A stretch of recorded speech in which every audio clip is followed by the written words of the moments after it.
क्या आप इंग्लिश सीखना चाहते हो? जैसे कि हमें पता है इंग्लिश एक ग्लोबल लैंग्वेज है। हाँ, अगर हमें सीखना है तो हम कैसे सीखें और हमें क्या करना होगा? तो दोस्तों, हमेशा की तरह आप सभी का स्वागत है अपने सीक्रेट लर्नर्स यूट्यूब चैनल पर। तो दोस्तों, हम आज के इस वीडियो में हम जानेंगे इंग्लिश कैसे सीखें और हमें क्या करना होगा। तो दोस्तों, ये जो पॉइंट्स, अगर ये जो 10 पॉइंट्स अगर आप फॉलो करेंगे तो मैं आपको गारंटी देता हूँ कि आप इंग्लिश ज़रूर सीखेंगे आसानी से। तो चलिए शुरू करते हैं आज का इस वीडियो। दोस्तों, हमें ग्रामर सीखना होगा। बहुत लोग सोचते हैं कि ग्रामर के बिना भी हम इंग्लिश सीख सकते हैं। तो दोस्तों, सीख सकते हैं, लेकिन आप फॉर्मल इंग्लिश नहीं बात कर पाएंगे और इसमें सेंस नहीं होगा और आपको मीनिंग्स भी समझ नहीं से आएंगे। तो इसीलिए आपको ग्रामर हेल्प करेगा। दोस्तों, ग्रामर कोई भी बड़ा पार्ट नहीं होता है, जस्ट इसको हम समझना होता है, बहुत ही आसानी से होता है। तो हमें शुरू करना होगा। जैसे कि आपको तो अल्फ़ाबेट्स आते हैं और उसके वर्ड्स के थोड़े कुछ मीनिंग्स भी मालूम होता है। तो आपको सिर्फ बचा कुछ है, वो है ग्रामर। ग्रामर को आप समझना होगा। जैसे कि हमें पहले स्टार्ट करना होगा ग्रामर में पार्ट्स ऑफ स्पीच से। जैसे कि होते हैं पूरे 8 पार्ट्स ऑफ स्पीच। मैंने इसके पार्ट्स ऑफ स्पीच पर एक पूरा वीडियोस अपलोड कर चुका हूँ, आप उसे पूरा देख सकते हैं और एग्जांपल्स के साथ मैं आपको एक्सप्लेन कर चुका हूँ। आपको कोई भी डाउट्स हो तो हमें कमेंट करके आप बता सकते हैं। तो हमें चले आगे बढ़ के देखते हैं। तो दोस्तों, जैसे कि हम पार्ट्स ऑफ स्पीच हमें पूरा कंप्लीट होने के बाद हमें समझना होगा, हमें सीखना होगा, हमें और प्रैक्टिस करना होगा सेंटेंसेस पर। तो हमें सेंटेंस क्या होता है, जैसे कि क्वेश्चनिंग का सेंटेंस क्या होता है, सिंपल सेंटेंस क्या होता है, कॉम्प्लेक्स सेंटेंसेस क्या होते हैं, ये सब दोस्तों बहुत आसानी है। अगर आपको पार्ट्स ऑफ स्पीच समझ में आएगा तो सेंटेंसेस भी समझ में आएंगे।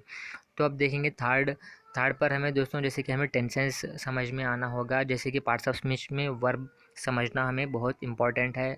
अगर हम वर्ब को समझ पाएंगे तो हमें टाइमिंग का पता चलेगा, जो भी काम हो रहा है वो कब हो रहा है, क्या प्रेजेंट में हो रहा है या फ्यूचर में होने वाला है या पास्ट में हो चुका है। तो इसी तरह हमें सेंटेंसेस को बनाना हो तो हमें टेंसेस की ज़रूरत पड़ेगी। तो हमें टेंसेस सीखना बहुत ज़रूरी है, तभी हम एक सेंटेंस को बोल पाएंगे और लिख पाएंगे। हमें एग्ज़ाम्स में भी हमें हेल्पफुल होएगा, हमें अच्छे से अच्छे मार्क्स लाएंगे इंग्लिश में। तो दोस्तों, चलिए अब आगे बढ़ेंगे। तो दोस्तों, एक्टिव वॉइस पैसिव वॉइस जो कि बहुत इम्पोर्टेंट है, और जब हमें इसे बात करने के समय हम एक्टिव वॉइस और पैसिव वॉइस बात करेंगे तो ये बहुत ही आपको थोड़ा वैरायटी सुनने को मिलेगा। जैसे कि तब हम जो नॉर्मली बात करते हैं वो होता है एक्टिव वॉइस। अगर हम पैसिव वॉइस को बात करेंगे तो वो थोड़ा डिफरेंट दिखेगा। तो दोस्तों, एक्टिव वॉइस और पैसिव वॉइस जो कि बहुत ज़रूरी होता है। तो और आगे बढ़ेंगे। तो दोस्तों, जब हमारा पूरा जैसे कि पूरा पार्ट्स ऑफ स्पीच हो गया, सेंटेंसेस हो गया और टेंसेस हो गया, तो समझ लो आपका पूरा 50% पूरा ख़त्म हो गया। तो और हमें वोकैबुलरी को बिल्ड करना होगा। जब हमारा पार्ट्स ऑफ स्पीच हो जाएगा और सेंटेंसेस हो समझ में आएंगे और टेंसेस के बाद एक्टिव वॉइस पैसिव वॉइस के बाद हमें वर्ड्स जो कि न्यू वर्ड्स होते हैं, जो क्रिटिकल वर्ड्स होते हैं, उसे हमें समझना होगा और हमारे वर्ड्स को हम इम्प्रूव करना होगा। तब हमें और फ्लुएंसी में हम बात कर सकते हैं, कहीं पर भी हम स्ट्रक नहीं होंगे जब हम इंग्लिश में बात करेंगे।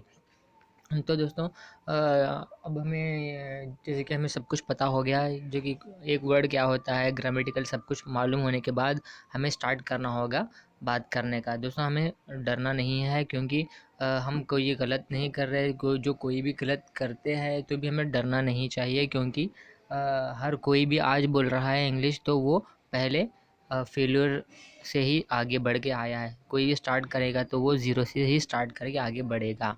तो दोस्तों, आपको चाहे जो कोई भी आपको कहे किसी भी तरह का कमेंट करता हो तो आप उन्हें रिजेक्ट करिए और इग्नोर करके और आप इम्प्रूव करते रहिए। तो आप सोच रहे होंगे कि अब अगर आप आपके पास कोई भी बंदा नहीं है प्रैक्टिस करने के लिए, तो दोस्तों आपके पास मोबाइल है, इंटरनेट है, तो दोस्तों आप ऑनलाइन पे आपको बहुत सारे एप्लीकेशंस मिल जाएंगे जो कि आप आपस में बात कर सकते हैं। तो इस तरह के एप्लीकेशन भी आपको प्ले स्टोर पर मिल जाएंगे। तो आपको प्रैक्टिस भी आप आराम से कर सकते हैं। तो अब आपको करना होगा दोस्तों, जैसे कि आपको बुक्स को स्टार्ट करना होगा पढ़ना। दोस्तों बुक्स वो होते हैं, जैसे कि बहुत लोग सोचते होंगे कि बुक्स बोलते ही आपके मन में आएगा कि जैसे कि आपके कॉलेज बुक्स हो गए, स्कूल बुक्स हो गए, इस तरह के एकेडमिक्स बुक्स हो गए। तो दोस्तों मैं आपको ये बुक्स ना के बारे में नहीं बोलना चाहता हूँ, क्योंकि दोस्तों इसके बगैर, इसके बिना और कोई बहुत सारे ऐसे बुक्स हैं जो आपका इंटेलिजेंट इम्प्रूव कर सकते हो और उससे आप बहुत कुछ सीख सकते हो। तो इस तरह के मार्केट्स में आपको बहुत अच्छे अच्छे बुक्स अवेलेबल है। अगर आप अफोर्ड नहीं कर सकते तो भी आपको फ्री बुक्स मोबाइल पे ही आपको पीडीएफ के ज़रिए मिल जाते हैं। तो दोस्तों आपको अच्छे गुड बुक्स आपको रीड करना होगा और उनसे आप बहुत कुछ सीख सकते हैं आपके लाइफ में सक्सेस पाने के लिए। और आप साथ ही साथ इंग्लिश भी बिल्ड कर सकते हैं, वोकैबुलरी वर्ड्स बिल्ड कर सकते हैं। तो अब चलिए देखते हैं अब नेक्स्ट। तो दोस्तों आपको पूरा होने के बाद आपको जो कोई भी आप कोई मूवी देख रहे हो या कोई भी वीडियो देख रहे हो, तो आप मैक्सिमम उस तरह के वीडियोस देखिए जो इंग्लिश में होते हैं। तो तब तो फिर आप जो कुछ भी सीखना चाहते हैं तो वो भी आप इंग्लिश में सुनकर सीख सकते हो। और आप सुनने से दोस्तों, जब हम इंग्लिश वर्ड्स को देखते हैं और हम उसको बोलते हैं ज़ुबान से और हम देखते हैं, तो दोस्तों ये सब हमारे सेंसेस हो गए, जो कि हम जितने भी सेंसेस यूज़ करेंगे कोई भी चीज़ को समझने के लिए और सीखने के लिए, तो हम कभी नहीं भूल पाएंगे और हम इम्प्रूव करते ही रहेंगे। तो दोस्तों आपको सीखना कभी भी स्टॉप करना नहीं चाहिए। आप अपडेट करते ही रहना है, आपको पढ़ते ही रहना है, तभी आप ग्रो करते ही रहोगे। अगर आप ऐसा सोचते हो कि अब मुझे सब कुछ आ गया, सब कुछ मेरे को इंग्लिश आ गया, बस इतना ही बोल के, तो नहीं हो दोस्तों। आपको पढ़ना ही होगा, आपको लर्न करना ही होगा, आपको हैबिट बनाना होगा, तभी आपको एकदम अच्छे से फ्लुएंसी हो जाएंगे। और आपका जो बोलने का तरीका होगा, जो भी आपका वॉइस होगा, जो भी एक्सेंट होगा, वो एकदम फर्निश्ड होगा दोस्तों।